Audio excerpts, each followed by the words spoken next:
While on a date at a bakery, Isabel abruptly tells her boyfriend Pedro that she wants to break up. Pedro, surprised and annoyed, especially since he's paying for the first time, asks why.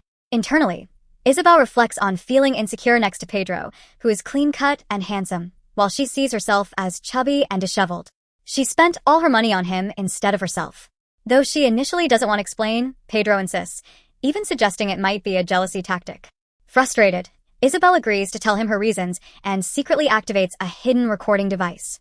Isabel lists her reasons for breaking up with Pedro, starting with his constant cheating, flirting with her classmate Lisa, her junior Meryl, and even her own sister, Soldica. Pedro brushes it off, blaming her for not doing better. Isabel mentally notes she now has proof of his infidelity. She continues, he's arrogant for a mere third-circle mage, mooches money excessively, has bad breath, is incredibly annoying, and constantly judges others despite not being as attractive as he thinks. Her final reasons: he looks like a well-dressed praying mantis, and most importantly, she just doesn't like him. Pedro begs her to stop, calling it ridiculous and asking if she had a near-death experience. Isabel calmly replies, "What if I told you I died and came back? Would you believe me?" Isabel used to be a naive pushover, giving money to her family and boyfriend without question, until stress led to a fatal heart attack. At the moment of death, she regained memories of her past life as Yoon Se-jin, a confident, outspoken, and hardworking woman from South Korea.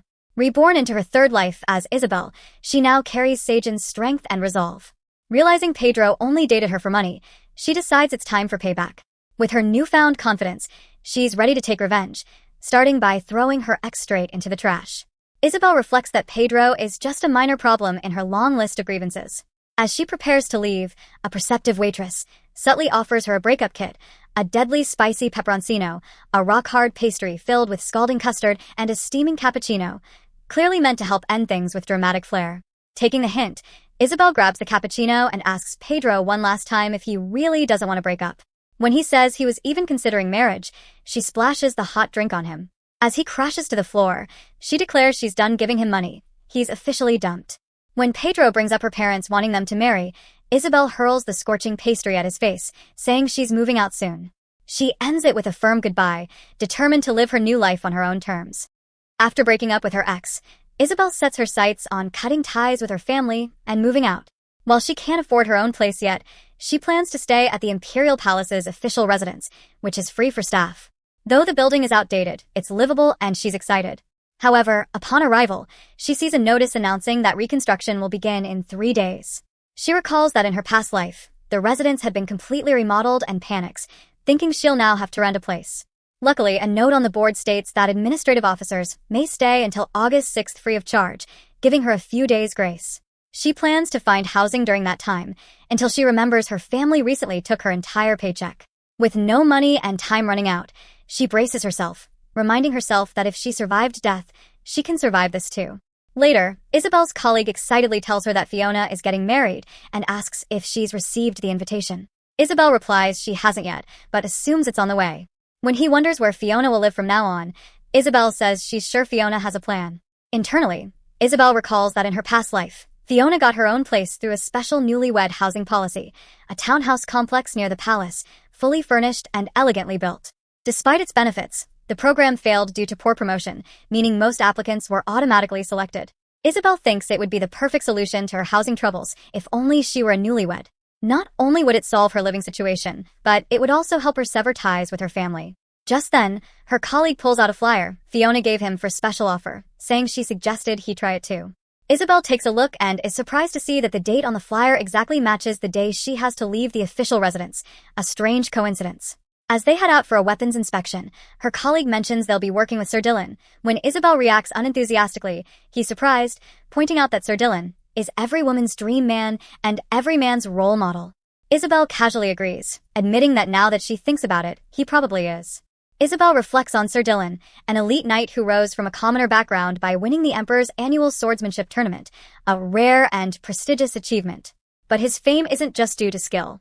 Her colleague excitedly describes Sir Dylan's striking appearance: jet black hair like the night, glowing crimson eyes, over 6 feet tall, broad-shouldered, with a flawless physique, so handsome that even flowers supposedly bloom in the middle of winter when he smiles.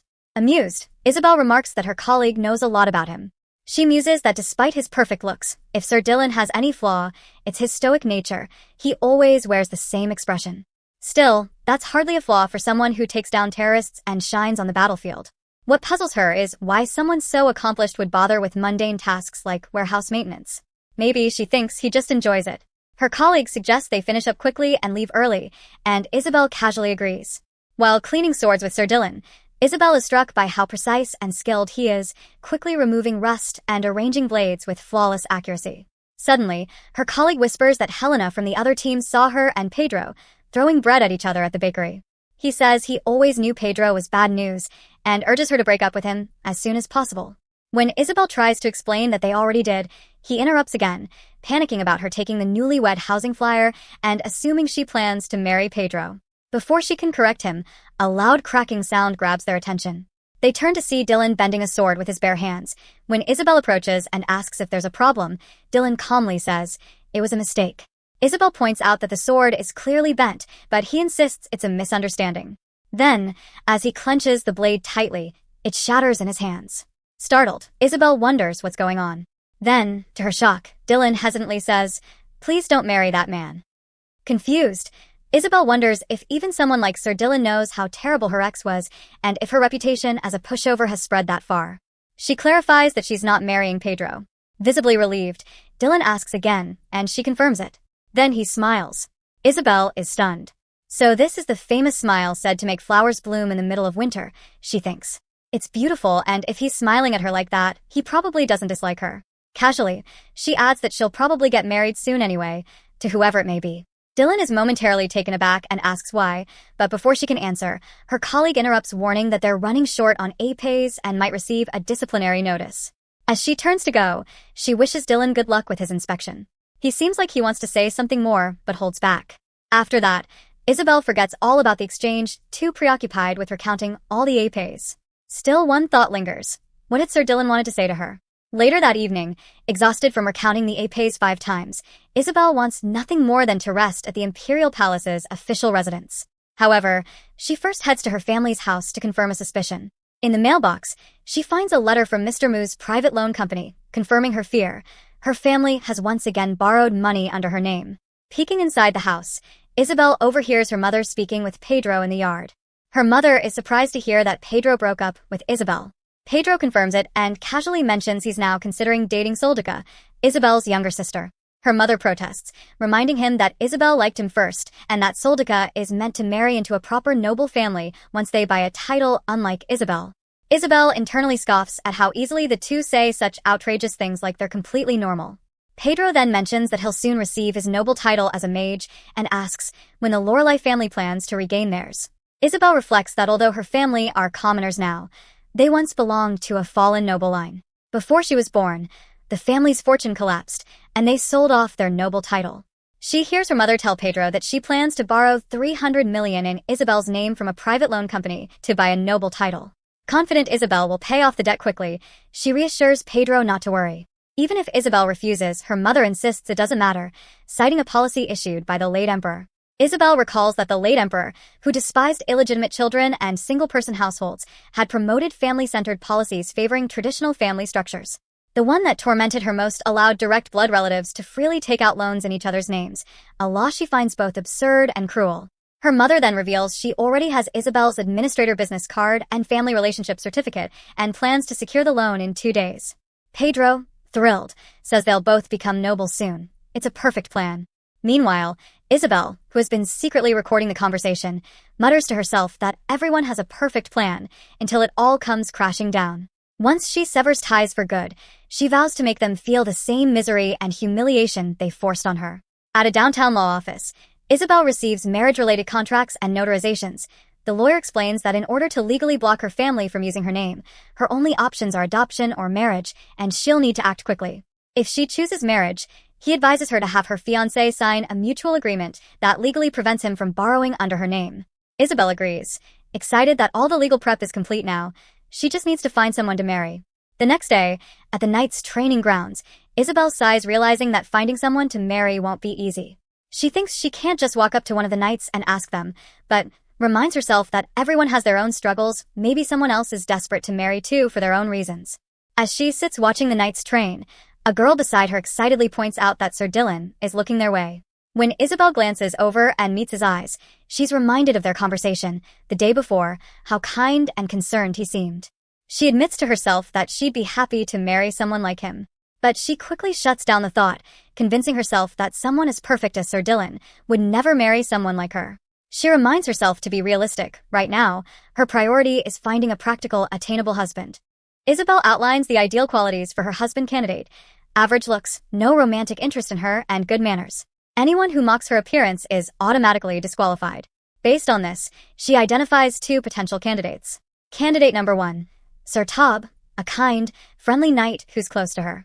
He's single and claims to oppose marriage, but once drunkenly admitted he's open to a contract marriage. In her previous life, he seemed desperate for money, so the arrangement could be mutually beneficial. Candidate number 2, Henry, a fellow administrative official and close friend. He's fun, easy to be around, and likely to understand her situation. Though they work together, she's sure they'd stay friends even if they divorced. While neither man is likely to jump at the idea of marrying her, Isabel knows she has to try. Doing nothing is not an option. Isabel approaches Sir Tob, nervous, and asks if he can come with her to the storage room next to the training grounds, saying it's very important. Though confused, Sir Tob agrees and follows after her as she quickly heads there first. Waiting alone, Isabel's heart races. She wonders whether he'll be interested in her offer. If not, she'll just come off as a weirdo. Even in an urgent situation like this, she still can't help but worry about how she'll be perceived. Someone enters the storage room, and Isabel assumes it's Sir Tob, but to her surprise, it's Sir Dylan. Confused, she asks what happened to Sir Tob. Dylan replies that Tob died, leaving Isabel bewildered. When she points out that Sir Tob was fine just moments ago, Dylan vaguely says he lost control of his strength, but quickly changes the topic. He tells her Tob can't make it and offers to listen and pass along her message instead. Isabel finds it strange to have someone else deliver a marriage proposal and politely declines, saying Sir Tob should hear it directly. Just then, a gust of wind blows the paper from her hands. Dylan catches it and is surprised by what's written on it. Embarrassed, Isabel snatches it back and quickly runs off, saying she's leaving, while Dylan is left standing there, confused. Later, Isabel goes drinking with Henry and recounts the embarrassing incident. She admits that thanks to the drinks, the humiliation has faded. Henry jokes that she sounds like a drunk. Changing the subject, Isabel brings up the rising housing prices and new loan restrictions, pointing out how hard it is for commoners to afford a home. She then suggests a solution, asking Henry to marry her so they can qualify for a newlywed townhouse. She promises never to fall in love with him and to divorce as soon as the contract ends. Henry sighs and asks what kind of person she thinks he is. He says he's disappointed that after all this time, she still doesn't understand him. His dream is to marry someone he truly loves, go on romantic dates, and propose properly. As he begins listing items from his romantic bucket list, Isabel cuts him off and says she's going to try proposing to Sir Tob again. Henry tries to stop her, asking her to at least hear the rest of his list, but she leaves anyway. Isabel worries that Sir Tob may have already gone home and reflects on how difficult finding a marriage partner really is. Suddenly, she's startled by someone approaching. It's Sir Dylan. He tells her he's been waiting to ask her something and questions why she's trying to marry Tob. Pressed for time, Isabel gives him a brief answer. She explains that it doesn't specifically have to be Sir Tob. She just plans to marry anyone who doesn't have any glaring disqualifiers. Dylan's eyes light up at her response. As Isabel turns to leave, saying she hopes that answers his question, Dylan stops her and asks, "If it really doesn't matter who it is, am I not good enough?" The next morning, Sir Dylan heads to the palace training hall, noting that he left the knight's quarters at 8:34 a.m. and arrived at 8:50, a precise 16-minute walk, just like every day. Another knight, surprised to see him so early, is even more shocked when he notices Dylan holding something unusual and asks what it is. Meanwhile, Isabel wakes up with a hangover and recalls a vivid, strange dream where Sir Dylan proposed to her. It's way too vivid, but it must be a dream, right? She thinks. Just then, a lady informs her that someone has come to see her. That someone turns out to be Dylan. He tells Isabel he has something important to discuss. He's come to formally propose.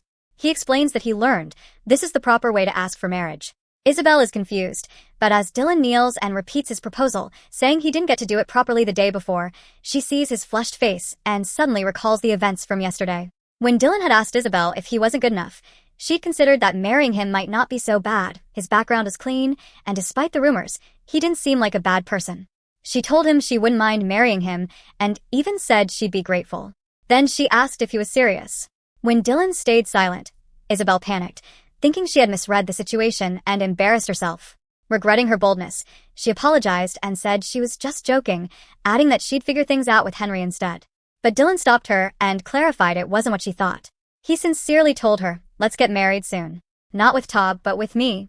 Excited, Isabel told Dylan to wait a moment so she could have a celebratory drink. Despite his warning about its strength, she downed the entire bottle. Thinking to herself that she'd finally found a groom and could escape her frustrating life, she got completely drunk. In her drunken state, she insisted they go get their marriage certificate immediately so there would be no backing out. Dylan agreed, noting that the government office was open late. Together, they headed straight to City Hall and officially filed for marriage.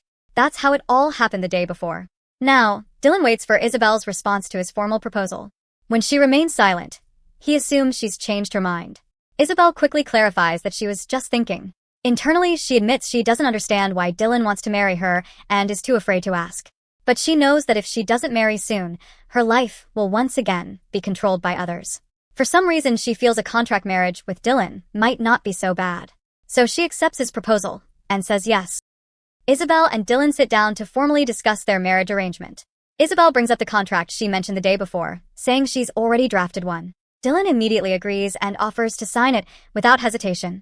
Isabel, surprised, thinks he should at least read it first. She hands him the notarized contract, explaining that all that's left is his signature. As Dylan reviews the document, Isabel notes to herself that it includes clauses about mutual privacy and practical cohabitation rules, simple terms that should be fair for both of them. However, Dylan pauses when he notices a section about divorce. Isabel explains that since they might not be compatible and anything could happen while living together, the contract includes a clause allowing for divorce after 1 year. Dylan's face turns pale at the mention of divorce, and her words echo in his mind. Concerned, Isabel asks if 1 year is too long for him, but Dylan quickly replies that it's not that. Internally, he reassures himself that depending on how things go, they might be able to extend the marriage, and begins to feel hopeful. He then asks Isabel if they can begin living in the townhouse today. When she confirms, he says he'll visit his brother first, then move in. He firmly tells her that he'll prepare dinner, she only needs to show up. Though a bit confused, Isabel agrees. Dylan, determined, thinks to himself that from today onward, he'll do whatever it takes to win her heart. Isabel says she'll send the contract to the lawyer and tells him she'll see him at dinner. Dylan responds that he'll see her then. At the Emperor's palace, the Emperor asks his teacher, Duke Savoy, if he's leaving again, joking that his boots never get a chance to dry. Duke Savoy confirms that he's heading west. The Emperor reflects on how Duke Savoy, a man who commands vast lands, holds the title of Master of the Magic Tower, and even serves as the Emperor's personal teacher, became emotionless after the Million Theater terrorist attack. That tragedy, orchestrated by the anti-Imperial group Red Castle, claimed the lives of Savoy's son and daughter-in-law and caused his 5-year-old granddaughter, Diana, to go missing. Since then, Duke Savoy has shown no emotion. The Emperor informs him that they've tracked down a theater worker who survived the attack, currently hiding in a tea house in the west. He expresses hope that they'll soon be able to find Lady Diana. Duke Savoy thanks him, then asks how things are at the Grand Duke's castle, still locked in winter. The Emperor replies, still the same. He then reflects on a legend from 300 years ago. A witch once lived in an ice castle and ruled as the majestic Snow Queen. She fell deeply in love with the Emperor of that time, but he rejected her out of fear and hatred. Heartbroken, the witch cast a powerful curse that made it impossible for him and his bloodline to feel any emotion. The curse extended to his kin, the Grand Duke Castilla. His territory became a frozen fortress, and one member of each generation had to live almost entirely devoid of emotion. Every Grand Duke Castilla lived a life of isolation in the cursed castle, eventually losing their minds and dying on the battlefield. However, the Emperor notes that one man seems to defy that fate, someone who despite the curse lives differently. Just then there's a knock at the door. The Emperor thinks, speak of the devil, and invites the visitor in, calling him his beloved brother and the current Grand Duke Castilla. Dylan enters, greeting him as the son of the Empire. The Emperor praises his younger brother Dylan's discipline, but notices something unusual about his demeanor. When Dylan says he has something to tell him, the Emperor assumes it's related to the investigation into the assassination plot against the Imperial family.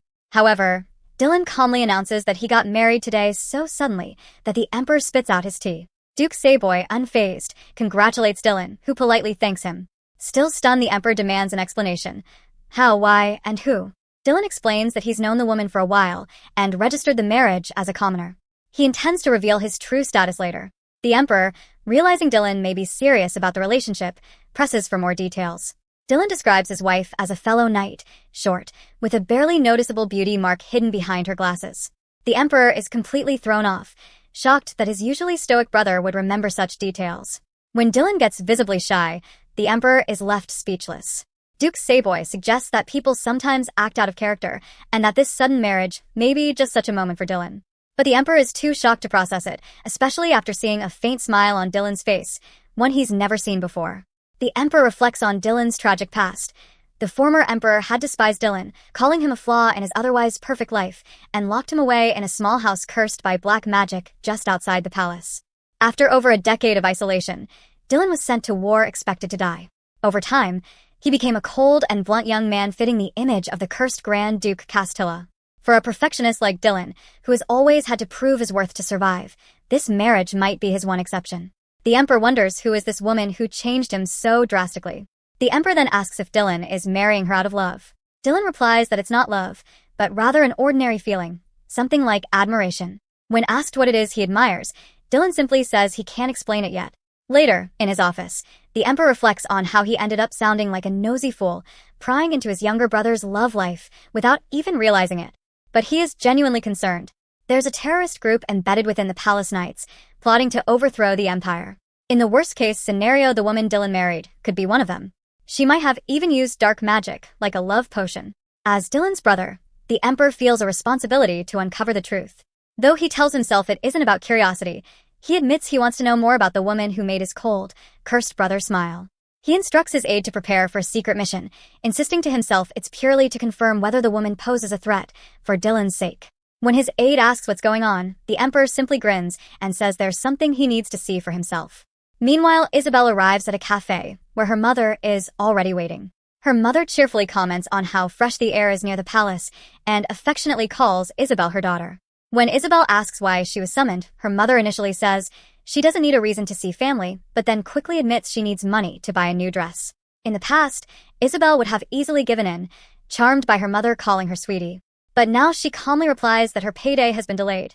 When her mother expresses displeasure, Isabel reassures her that she'll still provide the money, but first she needs her to sign a document. Her mother, unable to read the text, asks what the document is about. Isabel playfully responds that someone as clever as her mother should have no trouble reading ancient language. Though clearly unable to, her mother pretends she can for the sake of pride. Internally, Isabel reflects that she's no longer the naive daughter she once was. This time, she intends to crush her mother's greedy demands beneath her feet. She thinks about the two languages used in the Empire, the Imperial Common Language and the Imperial Ancient Language. Nobles usually learn the ancient language from a young age, but her mother, Mrs. Martha, a fallen noble, was never particularly bright and has long forgotten what little she once knew. In contrast, Isabel mastered it easily during her academy years. She tells her mother the document is a contract with a loan company called Salty Radish of the Salt Fields. Her mother, confused, asks why such a contract is necessary. Isabel casually replies that it's to buy her a dress. Internally, Isabel notes that the company is infamous for its outrageous 1,000% interest rates, yet her mother, blinded by greed, will sign it without hesitation. Isabel silently chuckles to herself, knowing this was her mother's last chance. What she just signed is not a loan agreement. Earlier, Isabel had visited a law firm to file a damages claim against her mother, providing recorded evidence of the long-term exploitation she had endured. The lawyer told her that while the evidence wasn't perfect, it was enough to meet one of the legal requirements for the claim. However, he pointed out a major issue. Isabel would need her mother's consent to send the damages notice. Shocked, Isabel questioned the logic, asking why anyone would agree to pay damages. The lawyer admitted it was a flawed but existing law, one that often renders damage claims ineffective. Back in the present, Isabel thanks her mother for signing the document and says she's off to work. Her mother casually asks when the dress will arrive, and Isabel replies that it'll likely be tomorrow or the day after. Internally, Isabel thanks her for signing the very contract that will soon place her in a very tight bind. Later, Isabel's colleagues Henry and Marilyn confront her about rumors swirling around her. Isabel brushes them off, saying they must have hallucinated as a group. Marilyn presses for the truth, but Isabel decides to keep her marriage to Dylan a secret for now. Marilyn then snidely remarks that it's like the ugly duckling and the prince, implying Isabel doesn't match Sir Dylan. Though Isabel admits to herself that she knows she's the ugly duckling, hearing someone else say it still stings. She snaps back by pointing out something stuck in Marilyn's front teeth, flustering her. Marilyn, caught off guard, checks her reflection and says she only had olives for lunch. Isabel jokes that it explains the blackened tooth. Annoyed, Marilyn grumbles while Isabel, tired of being called Four Eyes, decides she'll tidy up her frizzy hair over the weekend, if only for Sir Dylan's reputation. Back at work, Isabel notices Sir Tob suddenly applying for protective gear and wonders if his life is in danger. Marilyn appears again, whispering in Isabel's ear that she's not done talking. She claims Sir Dylan is in love with a graceful, beautiful woman unlike Isabel and tells her to back off. Unfazed, Isabel puts in her earbuds and thinks to herself that she can't hear Marilyn anyway. Besides, it's just a contract marriage with Sir Dylan. At the newlywed townhouse, Dylan prepares dinner and reflects that it's his first time ever using a vacation day. He recalls how shocked the administrative staff member was when he made the request, since he had always given up his days off and lived at the knight's residence. When she asked if he was terminally ill or getting married, Dylan was stunned by her accurate guess. Mistaking his silence for anger, she quickly apologized and approved his leave. Now as he cooks, Dylan can't stop thinking about her question, "Are you getting married?" and how those words continue to echo in his mind. Dylan had spent his childhood trapped in a small house cursed with dark magic, longing to understand what family meant. But his only family, his father, rejected him, calling him a disgrace and saying the only reason he hadn't killed him was to avoid staining his hands with filthy blood. Dylan was condemned to live in shame, like a dog locked away in the north. Yet even in that solitude, he clung to a quiet dream that one day he would have a wife to care for and cherish. Now Dylan reassures himself to just follow what he's practiced. He checks that everything is perfectly in place as he waits for Isabel to arrive. When he hears her footsteps and she comments that something smells delicious, he silently vows that even if their marriage lasts only a year, he'll treat her like royalty for every moment of it.